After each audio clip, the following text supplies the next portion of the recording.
The new American Express Platinum card is here, and in this video, I'm going to react to and analyze the single most premium credit card that you can get your hands on. Now, make no mistake about it, this is a status symbol credit card. However, what most people want to know is if it's actually a credit card that they too could use, not just as a status symbol. That's the question I'm here to answer today, and I'll do that by breaking down the card and focusing in on the new benefits that Amex added to its legendary Platinum card. Also, I'm going to help you determine by doing a hard analysis if a normal person could actually justify the annual fee while being financially responsible and get to tap into some of the benefits that are really intended for the highest income earners out there, but just experience those as normal people. Now, this is one we've all been waiting for, so let's jump right on in.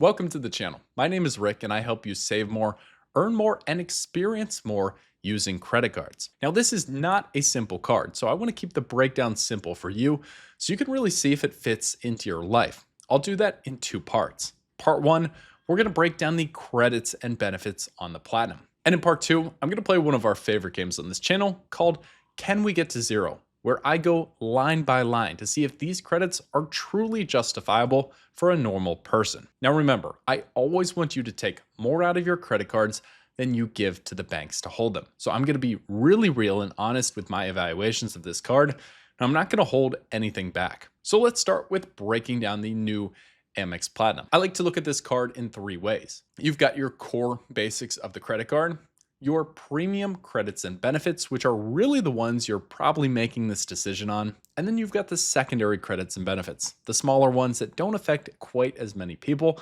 but are still really important to know about because with so much stuff on this card, everything works towards building that total value. So let's hit the core benefits, and there's just a few of these. We have to talk about the elephant in the room. The annual fee has changed. It's risen from $695 to $895. Now, it's been since 2021 since that $695 fee was put in place, so it's been a few years. But this is a 29% increase, and it is expensive. This is the single most expensive mainstream credit card that you can get your hands on today. Now, Amex has always positioned the Platinum card to have one of the highest annual fees ever since it launched in 1984. A little trivia for you that I'll answer at the end of the video. What was the original 1984 Amex Platinum annual fee? Okay, now on to point multipliers.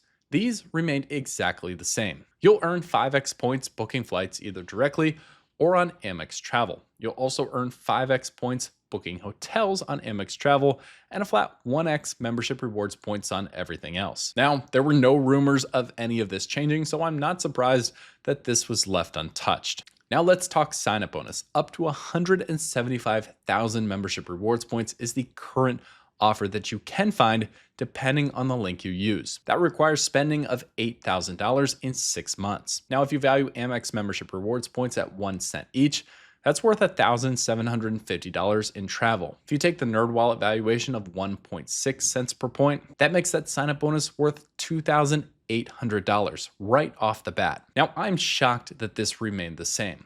With all new card launches, we see bigger and better sign-up bonuses, really for the shock value and to raise the hype behind the card. Maybe Amex really got capped out with how much they could offer. Make no mistake, this is still a ton of points, but I'm just blown away that this figure with the new annual fee hadn't moved at all. Now let's transition into a lot of the new stuff. The premium credits and benefits, the stuff that really is going to make the difference for most people out there when you're making your decision as to if this card could be right for you. Starting right away, we have a big one, and it's a $600 hotel credit. This benefit is to get $600 broken down into $300 semi-annual chunks towards bookings at fine hotel and resort properties or bookings from the hotel collection. Now, these are both exclusive Amex hotel collections. Regardless, they're high-end luxury hotels with really high-end price tags. The key with the fine hotel and resorts collection is there's a few more of them out there, and you're not required to book a 2-night minimum stay to trigger this credit.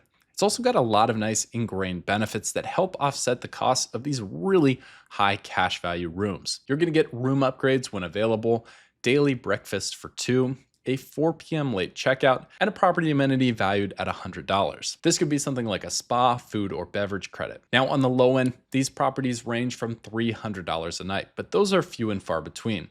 Oftentimes, just browsing through the collection, a midpoint price per night is going to be around $700 to $800, with many of these being well over $1,000 a night. I wish I could say the hotel collection was different. In fact, that's probably even tougher to get value out of because you've got to book a required 2-night minimum stay. Your mileage is really going to vary based on how willing you are to splurge on a hotel, but then have this credit work back a ton from that initial price. The next big benefit is a $400 Resi credit. This is a completely new benefit, and it's $100 every quarter of the year. Using this is simple. All you have to do is enroll in Resi, and then when you go to any affiliated Resi restaurant, pay with your Platinum card, and that credit will be applied. Now, I really want to encourage you to make sure to go to www.resi.com to see availability in your area. Resi boasts of over 10K restaurants in the United States, but be careful. If you live in a smaller town, you may only see a handful in your area. For example, where I live in Kansas City, the 33rd most populous city in the United States, there's only 14 Resi affiliated options that I'd be able to get to. If you go to a massive city like Dallas, for example, you'll find over 200 Resi locations. So that is really going to depend based on your location, how much potential value you could get from this credit. Let's talk about another controversial credit that's entered the Platinum card. $300 to Lululemon, broken into $75 quarterly credits. Now, Lululemon is a premium brand, and a lot of people have suggested just getting Lulu gift cards to stack that up to maybe spend all of your $300 at one time a year. However, if you read the terms and conditions, Lulu gift cards are not eligible for this. Whether Amex will actually be able to do a good job of tracking that and not applying the credit, well, that's to be determined. But the initial look on that is not going to be a strategy. Your best case is probably going to be to look for sale items or Lululemon's "we made too much" category. While that was a lot of new in the premium category, Amex kept a lot of other favorite premium credits and maintained those as the same on this new version. You've got a $209 Clear Plus credit. You've got a credit that will cover your TSA PreCheck or your global entry. And of course, Amex's signature benefit, the Global Lounge Collection, remains the same. You've got access to almost 1,600 airport lounges. That's more than any other credit card on the market. Now, there's a reason you'll see this on every advertisement, every webpage, everything associated with the Platinum card. The Platinum card does lounges better than anybody else, and it's a massive value add for anybody considering this card. Okay, let's transition. Secondary credits or benefits. These are credits that I don't feel move the needle for that many people, but when you put them all together, you're sure to use a few. And while you're probably not making your decision based on these, they're still really, really important for getting your money's worth and those small experience boosts that a card like the Platinum card is expected to offer. Let's start with a credit that's been upgraded, a $300 digital entertainment credit. Now, this was on the old card, but it was $20 a month. Now, with the increase of everything else in streaming, the credit's gone up too, and it covers $25 a month. You're going to get services like Disney, Disney Plus, ESPN Plus, Hulu, the New York Times, and a few others that have remained the same. However, new additions are YouTube Premium and YouTube TV. $200 in Uber Cash remains. This is the exact same benefit, and you'll get $15 a month and then $20 in December. The good thing about Uber Cash is it can be used for Uber Eats and Uber grocery orders. New benefit on the card, $120 in Uber One. This is simply a premium Uber service. You'll get a number of key benefits like $0 in delivery fees, 6% cash back on rides, and some surge pricing savings. Returning back to the new Platinum is the $200 airline incidental fee credit. This has to be applied to one airline of your choice, and it's good for incidentals, not tickets. Another classic credit returning is $155 to Walmart Plus. Now, Walmart Plus has a ton of benefits inside their own program, so you'll have to spend some time looking at that if you feel like you could use that. But one of my personal favorites is the fact that you could get a free Whopper every 3 months with a Walmart Plus membership with the purchase of other food from Burger King. Now, folks, nothing says luxury credit card like getting a free Whopper once every 3 months. Okay, carrying on, we still have the $100 Saks credit. That's split into two $50 credits. New to the Platinum card is a $200 Aura Ring credit. This one's kind of weird. You have to use this to purchase physical hardware from Aura Ring, and it doesn't really seem to have a lot of long-term value given that that's probably a one-time purchase for a lot of people, but it's thrown in there and it's definitely a secondary credit. Now, rounding out things in the secondary category, $300 to Equinox, the Marriott Bonvoy Gold status remains, the Hilton Honors Gold status stays the same, and you still have your car rental privileges with Avis, Hertz, and National. All of those are experience upgrades that will enhance things, and you'll have to dive deeper into those if you happen to use any of those brands to see what they really are going to give you. Most of them aren't huge, but things like Hilton Gold and some of the rental car experiences are nice perks that I've experienced myself and can say that it's not a game changer, but it is a small noticeable difference. Now the part we've all been waiting for. Let's play Can We Get to Zero on the new American Express Platinum card. Now this card has an $895 annual fee. And it also provides over $3,500 in value, according to American Express. Now, I don't need $3,500 worth of value, and I'm not going to try to get there. I just want this card to pay for itself so I can experience all of the awesome benefits that come on it and will elevate my experience as a typical traveler. So in this game, we tried to take the annual fee and get to zero. Now, one note, this is my take in the eyes of an average person. I'm going to be really harsh on how I value the credits because I want you to get money out of the card, and I don't want you to take a gamble that may not pay off. We'll start with what I call those premium credits and benefits. First, that's $600 hotel credit. I'm assigning this a 25% value, meaning on average that a typical person will get $150 worth back when they hold the Platinum card. Now, this credit is used in $300 chunks. 2 of them gets you to the full $600. However, my problem with this collection of hotels is that for a normal person, it's just not going to make sense. Either the hotels will be not in the right location, or that price tag, even with the credits and some of those ingrained perks within the collections, it's still not going to make sense based on a cheaper and still good booking option in the area you want to travel. I think most people would use this, but maybe only once every 2 years. That gets me to 25%, and conservatively $150 you can bank on this credit for. That starts to get us moving in the right direction. Let's look at the $400 Resi credit. I feel confidently that if you're taking on this card, you should be looking to get 75% of that value. Maybe you miss a quarter, or maybe you don't use the full $100 every single quarter. That being said, I think you can get $300 out of the Resi, and everybody has to eat and everybody does go out to restaurants. So that already brings the effective annual fee down to $445. However, remember, we have to make real progress here. This is the premium credits section, so it's not going to get much better the further down we go. What about that controversial $300 to Lululemon? Some people are going to love this. Some people are going to hate this. However, I'm assigning this personally a 50% valuation of the $300. That means it's going to be worth about $150 to you, bringing down that effective annual fee to $295.